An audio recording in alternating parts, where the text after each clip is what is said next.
नमस्कार दोस्तों, चलिए शुरू करते हैं आज की क्लास।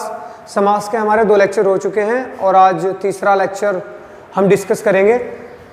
अभी तक हमने अव्ययी भाव को करा और तत्पुरुष में भी हमने 5 तत्पुरुष कंप्लीट कर लिए। अब हमारा जो है लास्ट और छठा जो तत्पुरुष रहने वाला है वो है अधिकरण तत्पुरुष। अधिकरण तत्पुरुष, ठीक है। इसमें जाने से पहले मैंने आपसे कमेंट सेक्शन में एक रेखांकित और पशु बलि,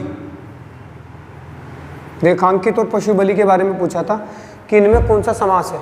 तो रेखांकित तो मैंने लिखाया भी था आपको कि रेखा से अंकित या रेखा के द्वारा अंकित, और से के द्वारा किसमें आता है?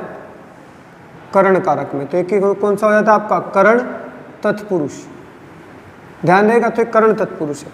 पशु बलि, पशु की बलि, जब पशुओं की बलि देते, मार देते पशुओं को, है ना, तो उसमें क्या बोलते हैं? पशु बलि। तो कौन सा विभक्ति है? की, का, के, की। तो कौन सा है? संबंध तत्पुरुष। ध्यान देगी बात, ठीक है। नेक्स्ट बढ़ते हम लोग अधिकरण तत्पुरुष में। कौन सी विभक्ति होती है इसके अंदर? इसके अंदर जो विभक्ति होने वाली है वो रहेगी आपकी में, पर, और जो ये आपकी विभक्ति रहने वाली हो वो बैठेगी आपकी सप्तमा विभक्ति।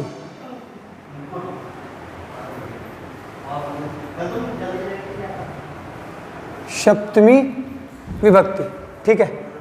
तो चलो चेक करते हैं अधिकरण। जिस भी समास को तोड़ने पर, जिस समास का विच्छेद करने पर, जिस समास का विच्छेद करने पर में और पर विभक्ति देखने को मिले, विभक्ति देखने को मिले, तो वहां पर क्या होता है आपका? अधिकरण तत्पुरुष होता है, ठीक है। जैसे एग्जांपल देख लेते हैं इसके।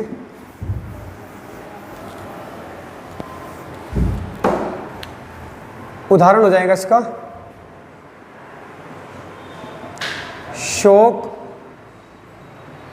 मग्न, शोक मग्न, ठीक है। दूसरा हो जाएगा आपका आप बीती, पर्वतारोहण, वनवास,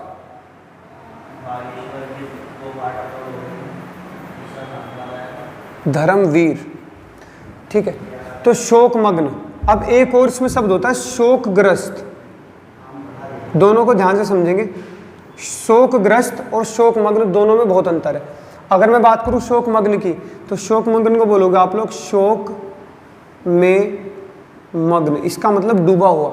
जब घोर शोक हो, आपको घोर दर्द हो रहा हो, दुख हो रहा हो किसी चीज का, तो शोक में मग्न, आप डूब जाते हो, ठीक है ना। तो ये क्या होता है आपका? शोक में मग्न, यानी कि मग्न में हमेशा क्या लगा जाता है? में। और अगर बात चलिए ग्रस्त की, तो इसे बोलोगे शोक से ग्रस्त। तो यहाँ पे से लगेगा, और ये क्या हो जाएगा? साधन, क्योंकि आप लोग किससे हो ग्रस्त? शोक से। और जब कोई चीज से आती है और आप लोगों को साधन होता है, तो क्या लग जाता है उसका? तत्पुरुष, करण तत्पुरुष उसका आंसर होता है। तो अगर आएगा शोक ग्रस्त, तो आपको लगाना पड़ेगा करण तत्पुरुष, और अगर शोक मग्न आएगा तो लगाना पड़ेगा अधिकरण तत्पुरुष। ध्यान रहेगी बात। आगे बढ़ते हैं। इसी तरीके से आप क्या करोगे?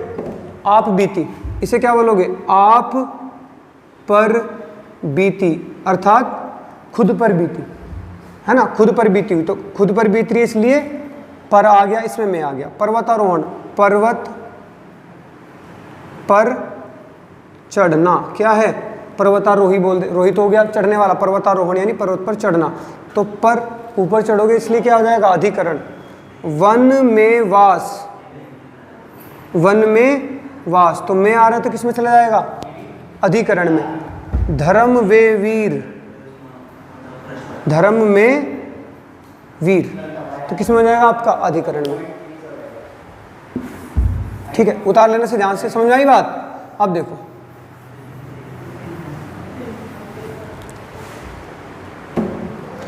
एक चीज और ध्यान रखनी है आपने, जब नोट करके लिखना है इस बात को, बहुत इंपॉर्टेंट है, क्वेश्चन में पूछा जाता है एग्जाम में। जब 2 से अधिक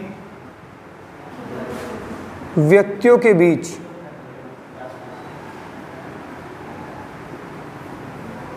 तुलना कर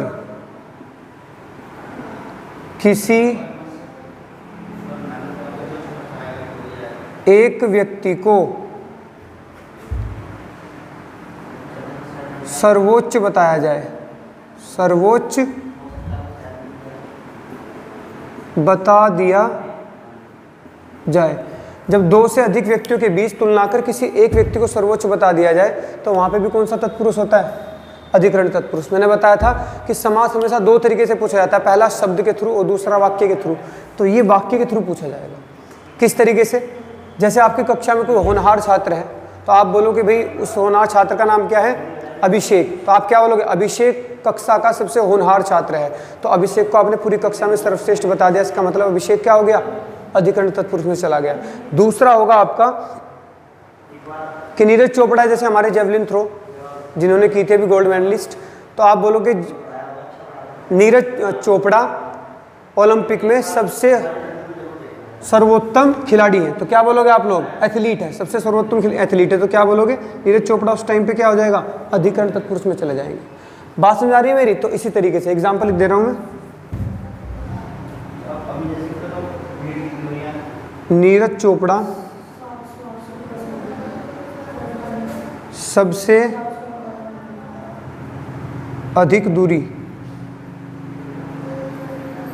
दूरी पर भाला फेंकते हैं, पर भाला फेंकते हैं।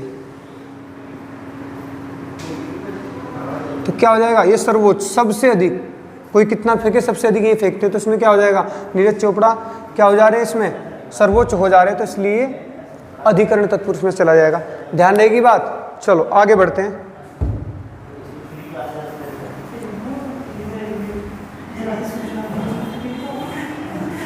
ठीक है, चलो तत्पुरुष आपका हो गया कंप्लीट। अब इसके तत्पुरुष के कुछ और भी भेद होते हैं, जिसमें आपका न्याय तत्पुरुष आता है, अलुक तत्पुरुष आता है, प्रादि तत्पुरुष आता है, उपपद तत्पुरुष आता है। वो हम बिल्कुल लास्ट में पढ़ेंगे, जब पूरा आपका ये कंप्लीट हो जाएगा। उसके बाद में इंपॉर्टेंट को देखेंगे हम लोग। सबसे पहले आप हेडिंग लगाओ कर्मधारय तत्पुरुष। तत्पुरुष कर्मधारय, बस खाली तत्पुरुष नहीं, कर्मधारय समास।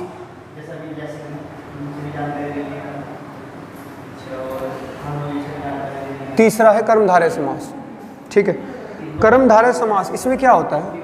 इसके अंदर आपकी 2 चीजें होती है, तो विशेष्य विशेषण, विशेष्य विशेषण और उपमान उपमेय के बीच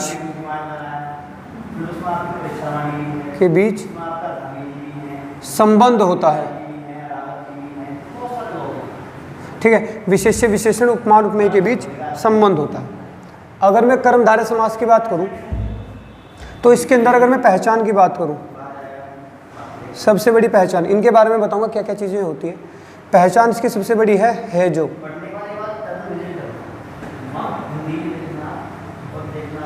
और के समान। अगर किसी भी शब्द को तोड़ने पर है जो और के समान आपको शब्द देखने को मिलता है तो उसे क्या बोलते हैं? उसके अंदर कर्मधारय समास होता है। देखो जैसे मैं बात करूं उपमान और उपमेय की, पहले उपमान को जानना जरूरी है, उपमेय को। उपमान उपमेय, ठीक है। उपमान उपमेय किसे बोलते हैं? जिसकी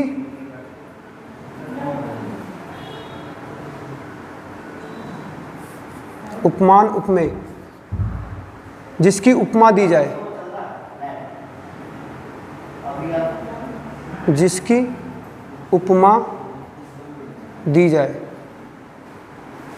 ठीक है, जिसकी उपमा दी जाए वहां क्या होता है? उपमान। और जिससे उपमेय, जिसकी तुलना की जाए, उपमेय, जिसकी उपमा दी जाए, जिससे उपमा की जाए। ठीक है, जिसकी उपमा दी जाए वो क्या होता है? उपमान। उपमेय, जिसको उपमा दी जाए, जिसको उपमा दी जाए। ठीक है, तो जिससे आप लोग तुलना कर रहे हो वो तो है उपमा, और जिसकी कर रहे हो क्या है, उपमान। बात समझ में आई? जैसे विशेष्य विशेषण की बात अगर मैं करूं, ध्यान से देखना, जरा से हटा देता हूं मैं। इन शॉर्ट अगर मैं बोलूं उपमान क्या होता है, उपमेय क्या होता है, जिससे तुलना की जाए, जिससे तुलना की जाए वो तो है उपमान। जिसकी तुलना की जाए, जिसकी तुलना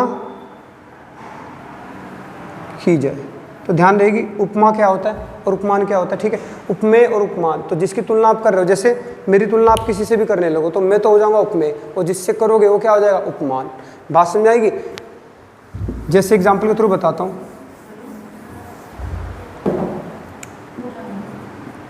चरण कमल, तो क्या लिखोगे आप इसे आप लिखोगे कमल के समान चरण। ये तो लिखो कमल, चरण के समान तो कमल नहीं हो सकता, क्योंकि चरण और कमल में कमल ही श्रेष्ठ होगा। तो कमल के समान चरण, पहली बात तो के समान आ रहा है, एक पहचान तो ये हो गई। दूसरी, किसकी तुलना की है मैंने, चरण की, तो ये तो हो गया उपमेय। और किससे तुलना की है, कमल से, कि भाई कमल के समान है चरण, तो ये क्या हो गया, उपमान। ऐसे ही चरण क्या हो जाएगा, विशेष्य, क्योंकि आप इसकी तुलना कर रहे हो तो विशेष्य हो गया।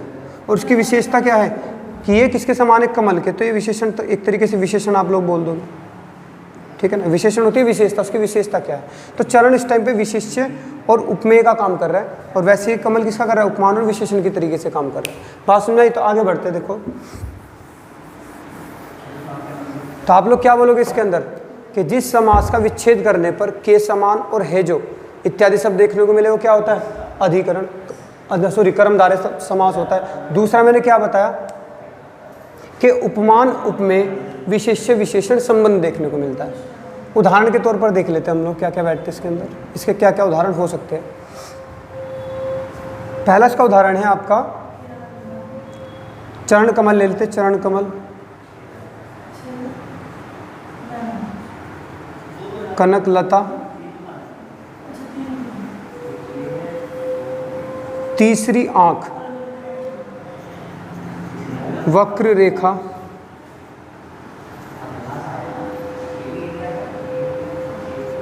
ऋजु रेखा, ठीक है, ऋजु रेखा, और आपका भुजदंड, ठीक है, अंधकूप। चलो ये ऊपर लिख लेंगे, कभी नीचे ना दिखे, ध्यान से देखना जरा, इन्हें देख लेते पहले, फिर बाकी और देखते। चरण कमल, इसे क्या बोलोगे, कमल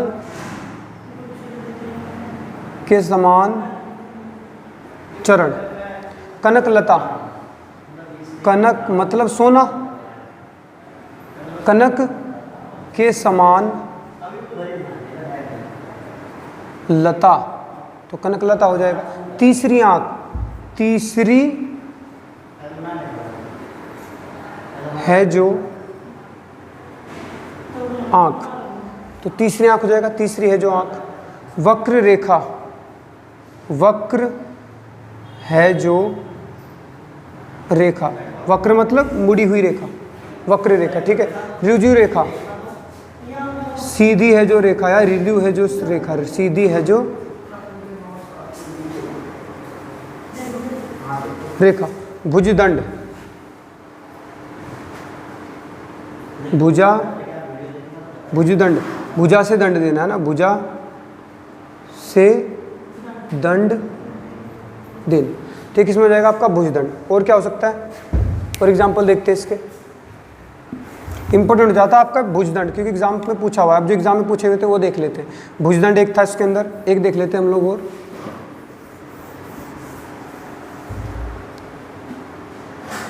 कूप मंडूक,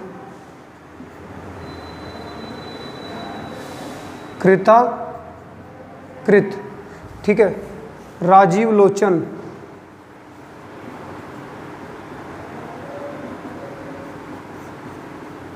गुरुदेव, ठीक है। कृष्ण सर्प, ठीक है। प्राण प्रिय, प्राण प्रिय। दिख पा रहा आशीष जी? इधर आशीष जी यहाँ तक दिख पा रहा है? ठीक। कूपमंडूक, कूपमंडूक किसे बोलते हैं? जिसका ज्ञान क्या होता है? सीमित, जिसका ज्ञान सीमित हो। मतलब कुएं का मेंढक बोल देते ना, कुएं का मेंढक अंदर अंदर रहेगा, बाहर का कोई ज्ञान नहीं है। तो कूपमंडूक किस में आता है? आपका कर्मधारय है ना, कूप में रहने वाला मंडूक। कृताकृत, कृताकृत किसे बोलते हैं? कोई कार्य आपने करा भी और नहीं भी करा, बोल देते ना यार तूने तो किया ना किया बराबर ही काम कर दिया, तो उसे क्या बोलते हैं? कृताकृत। ठीक है, कोई काम किया भी हो और ना भी किया हो, और ना भी, इसका मतलब कोई काम करा भी और नहीं भी करा, बराबर कर दिया, जितना बनाया था उतना ही बिगाड़ दिया। राजीव लोचन, राजीव हो गया कमल, लोचन मतलब हो गया आंख, तो कमल के समान आंख, कमल के समान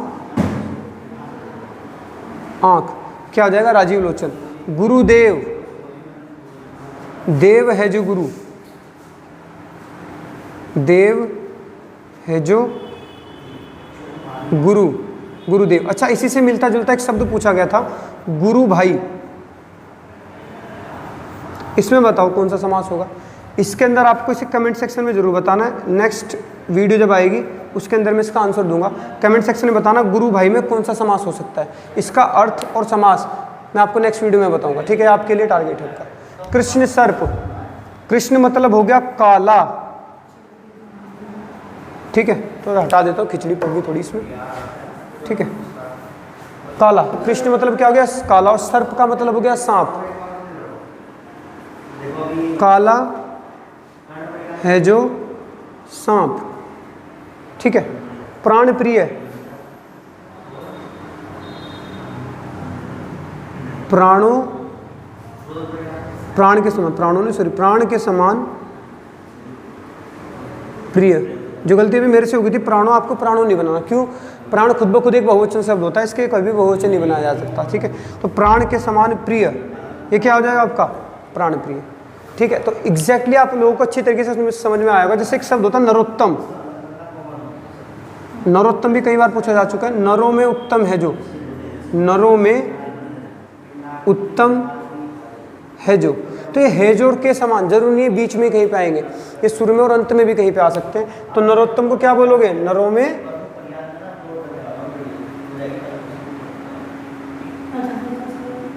उत्तम है जो, तो नरोत्तम। बात समझ में आ रही है? तो ये आपका हो गया कर्मधारय समास। आगे बढ़ते हैं। कर्मधारय समास में बस आपको 4-5 तो ऐसे हैं जो आपको एग्जैक्टली याद रखने हैं, जो इसमें दिक्कत ज़्यादा होती है। मैंने कौन कौन से बताए हो? एक गुरु भाई, गुरुदेव सॉरी, एक गुरुदेव याद रखना है, कृताकृत याद रखना है, कूप मंडूक याद रखना है,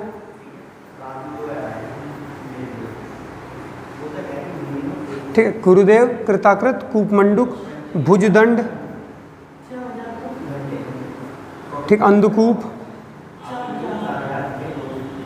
अंधकूप किसे बोलते हैं? मूर्ख व्यक्ति को, ये मैंने साथ लिखा है नहीं, अंधकूप, ये भी ध्यान रखना। अंधकूप इसे बोलते हैं, मूर्ख व्यक्ति जो होगा उसे बोलते हैं अंधकूप। अंधा है जो कुआं, अंधा कुआं बोल देते हैं ना व्यक्ति को, तो अंधकूप। तो ये बहुत ही इंपॉर्टेंट है। नरोत्तम आपका बहुत ज़्यादा इंपॉर्टेंट होता है। ठीक है, कुछ कुछ ऐसे भी शब्द हैं जो आपके कर्मधारय में भी गिने जाते हैं। देखो एक बात ध्यान रखना आप लोग, समास के अंदर कुछ शब्द ऐसे हैं जिसे आप फिक्स नहीं बोल सकते कि ये आप कर्मधारय में होगा, ये बहुब्रीहि में ही होगा। कुछ का एक्सेप्शन है, जैसे आपका होता है घनश्याम। देखो घनश्याम, अगर मैं घनश्याम की बात करूं, किसका होता है? श्री कृष्ण का भी होता है, ये बहुब्रीहि में भी चला जाता है। ठीक है, बहुब्रीहि में भी चला जाता है।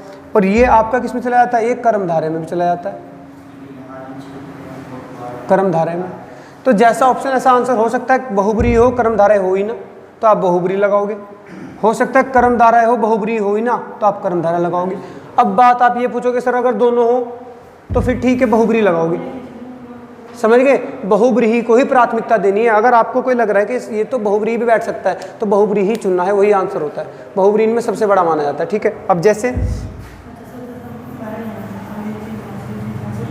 घनश्याम हो गया, बहुत से ऐसे शब्द हैं घनश्याम हो गया, पंचवटी हो गया। पंचवटी को देखो जैसे पंचवटी, द्विगु भी है, ठीक है, बिल्कुल द्विगु 5 आ रहा है, आगे मैं पढ़ाऊंगा अभी। लेकिन ये बहुब्रीही में भी चला जाता है, बहुब्रीही में भी चला जाता है। तो जैसा ऑप्शन ऐसा आंसर। अगर आप बोलोगे दोनों आ गए तो द्विगु लगाओगे, बहुब्रीही नहीं लगाओगे, क्योंकि पंचवटी साफ साफ पता लग रहा है कि द्विगु में जा रहा है। कभी अगर द्विगु ना हुआ तो बहुब्रीही लगाओगे, एक्सेप्शन जरूर चलते हैं इसके अंदर, ठीक है, ध्यान रखने वाली बात है। तो मैंने आपसे क्या पूछा हुआ है आज, एक तो आपको देशाटन में बताना है, देशाटन में कौन सा होगा, देशाटन, ध्यान से सुनना, देशाटन। और एक हमारा कौन सा भी जो पीछे पूछा था मैंने, एक मैंने देशाटन पूछा था अभी आपसे, मैं भूल गया कौन सा था। एक तो देशाटन बताना चलो आपने, और एक बताना गुरु भाई, सॉरी याद आ गया, गुरु भाई। एक आपको गुरु भाई बताना है और एक आपको देशाटन। इन दोनों में कौन सा समास होगा कमेंट सेक्शन में जरूर बताना, ठीक है। नेक्स्ट हम लोग बढ़ते हैं अपने अगले समास की ओर, जो कौन सा रहने वाला है, द्विगु समास।